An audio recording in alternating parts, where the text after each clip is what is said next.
അന്ന് നിങ്ങൾ അവളെ ആട്ടി പുറത്താക്കി.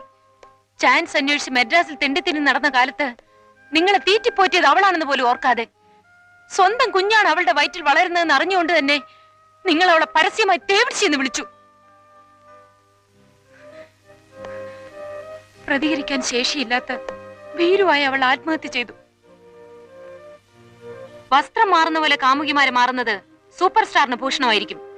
പക്ഷെ എന്നും ഭാഗ്യവും സമയവും അനുകൂലമായിരിക്കില്ലെന്ന് ഓർത്താൽ നന്ന്. നീ ആരുടേത് പറയാൻ? പ്രവാചകയോ?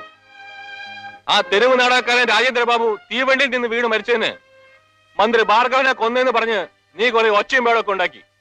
പേടിച്ചു പിടിച്ച് അയാൾ രാജിവെച്ചു. വിരോധമുള്ള എല്ലാരെയും അതുപോലെ കരുവാരി തേക്കാമെന്ന് കരുതി അഹങ്കരിക്കണ്ട.